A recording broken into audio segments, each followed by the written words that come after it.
Good morning. As Benjamin Franklin left the Continental Congress, he was asked a question. What form of government did we form, Mr. Franklin?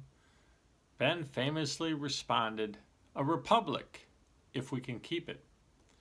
The American Revolution ends with the colonists forming a republic. The French Revolution, which started soon after that, do you remember what form of government came out of the French Revolution? Well, about a year ago, I was reading a book that discussed the differences between the French and American Revolution. Both had started out with a call of freedom, but they ended up on different paths. We Americans, we know the American Revolution and the results, but the French Revolution is not something that we really understand. We do recall that the French Bastille falls in 1789, and that's considered the launching point of the French Revolution. The power struggle occurs throughout the 1790s, and subsequently, the King of France is executed in 1793. And as the 1790s move along, a couple different groups try and fail to consolidate power. There's a power vacuum and a void, and a good time for an ambitious leader to fill that void. There was reforms needed for the French society, and the leader who was able to push through some of those reforms ended up being elected in 1802 as leader of the French people for life. That person was not only a shrewd politician, but he was also a great military leader. And that person, of course, is Napoleon Bonaparte. In fact, he was such a great leader that 2 years later, he was proclaimed Emperor of France. And here's the point. The American Revolution gives us Washington, Adams, Jefferson, Hamilton, and the likes. The French Revolution gives us an emperor. The people revolt. They execute the king. And they do this so they can be led by an emperor. Very different results. But of course, that's not really our focus today. Our focus today is on the man David, the shepherd boy. But before I leave Napoleon, I have an important point to make. Napoleon conquers much of Europe in the first decade of the 1800s. He's starting by 1809 to move into Russia. And people are wondering if Napoleon is going to conquer most of the known world. So in 1809, Napoleon is a big deal. And history tells us, though, that by 1812, Napoleon's starting to run into struggles, and by 1815, he meets his Waterloo. But I want to go back to 1809. In 1809, much of the known world knew who Napoleon was. He had been the dominant person of the decade in Europe. And he certainly looked like he was on track to be one of the most famous people of all times. At the time, in 1809, nothing appeared capable of stopping Napoleon. In Austria, 1809 was a bad year. Napoleon conquered much of Austria in 1809. But in 1809, it was a very good year if you were an unknown, obscure writer or thinker or leader, and you were about to be born. 1809, a very good year for Napoleon. Not such a good year for Austrians, but a good year for nobodies to be born. It turns out that by being born in obscurity in 1809, you had a chance to be someone very famous. Alfred Lord Tennyson, a very famous English poet and writer, was born in 1809. He's one of the most frequently quoted English writers. Oliver Wendell Holmes, a polymath from Boston. Now, I hadn't heard that term polymath, but it's Greek for having learned much, or Latin for a universal man. It is an individual whose knowledge spans a significant number of subjects.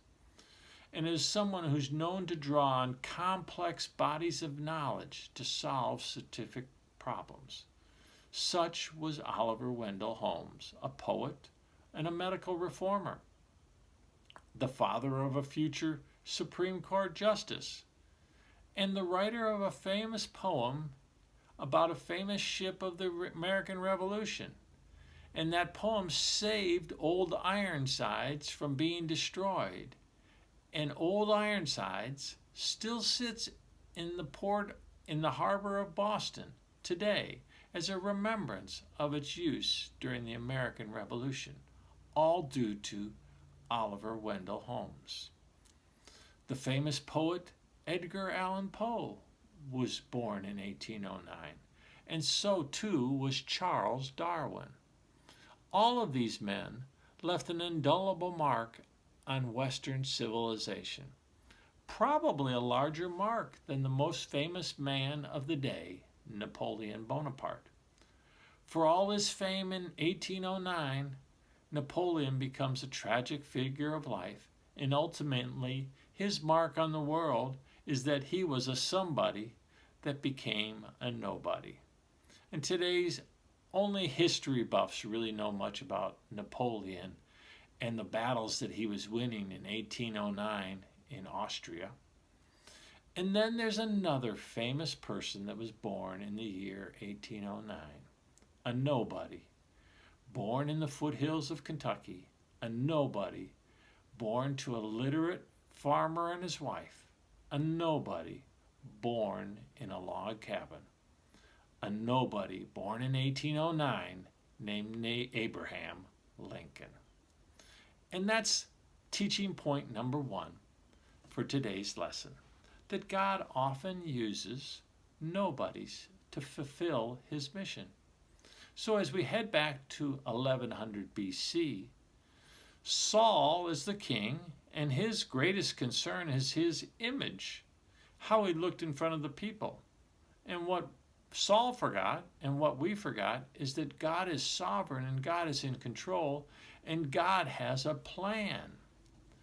Our problem is we don't know God's plan. So we say to God, Lord, tell me the plan. I'll be okay if you just tell me the plan. Explain it to me, and then you can count on me. I will have the faith then to carry out your plan. That is the kind of faith that we'd like to have. That's faith, right? Well, not really. Faith, according to Hebrews, is, now faith is the assurance of things hoped for, the conviction of things not seen. Do you have that verse memorized, Christian? Let me give it to you in a little different way so that we can better understand what faith is. Faith is counting on God when we do not know what tomorrow holds. Before you even utter a word, God is involved in answering things that are going to go on. Again, I don't claim to understand what God is doing. I don't know what he's doing here in the middle of COVID-19. But God is involved in bringing his plan to redeem his people. God works in mysterious ways. Think about it. If you were a Jew in 1100 BC, Saul, the first king of Israel, you'd think, I better follow that guy around, write his history, write the biography. He's the first king. He's the biggest deal around.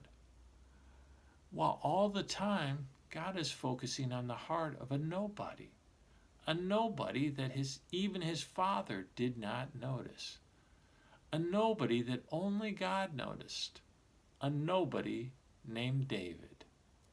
And this is a point for today, that God uses nobodies to fulfill his mission. God chose David because David was a man after God's own heart. God rejected Saul because Saul was a selfish, angry, hateful, mean-spirited man. So let's open our Bible to 1 Samuel chapter 16 and read the first verse. The Lord said to Samuel, "How long will you grieve over Saul, since I have rejected him from being the king over Israel. Fill your horn with oil and go. I will send you to Jesse, the Bethlehemite, for I have provided myself a king among his sons. To see God's plan unfolding, isn't it exciting to read? Even a well-known story like this, it still is exciting. So, David is anointed the king by Samuel. My first question for you to ponder is, what did David do after Samuel anointed him and after Samuel whispered in his ear, David, you're going to be the next king? Think about that one while I move on down in the chapter. We go down to verse 14 because we learn that King Saul had a problem. The Spirit of the Lord had departed from Saul, and Saul was being tormented. And Saul asked, why did the Spirit depart from me? No one really knows why, but it probably was that God was fed up with Saul. So when the Spirit departed from Saul, it opened the door for an evil spirit to enter. No, this is an evil spirit from Jehovah, an evil spirit sent as punishment. The Hebrew word here that is used is Baath, B-A-A-T-H. It says that the spirit was sent as punishment. The spirit took possession of Saul. It fell upon Saul. It overwhelmed him. It deprived Saul of peace. It drove him into madness. And even his servants could see that Saul needed help. Look at verse 16. And then look down to 17. So Saul said to his servants, provide for me a man who can play well and bring him to me. One of the young men answered, behold, I have seen a son of Jesse, the Bethlehemite, who is skillful in playing, a man of valor, a man of war, prudent in speech, and a man of good presence, and the Lord is with him. So here comes a guy, and he says, hey, Saul, I know a guy who can help you. And this is a great story of how God is working in the life of David. And this is an important message of the Bible, of how God is weaving the story of his redeeming of the people through us. The life of David is something to read when we're confused and wondering what God is doing. It's a good passage to be studying here in the middle of a pandemic. Oh, and did you notice the resume that boy described of David there in verse 18? It's a pretty impressive resume. So Saul had David brought into the palace, and therefore Saul says in verse 19, he sends his messengers to Jesse and said, send me David your son, who is with the sheep. So that's the answer to my question from above. Notice that after David was anointed by Samuel, he simply went back to tending sheep. That is, he gets the big news. He's about to be drafted number 1. He's going to be the next king. And he just goes back and humbly goes back to the fields and shepherds his sheep. So let's read on in chapter 16. Down to around verse 21, it says, David came to Saul and entered his service, and Saul loved him greatly, and he became his armor bearer.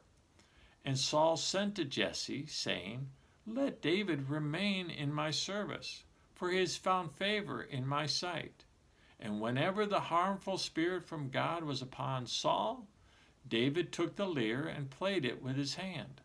So Saul was refreshed and well, and the harmful spirit departed from him.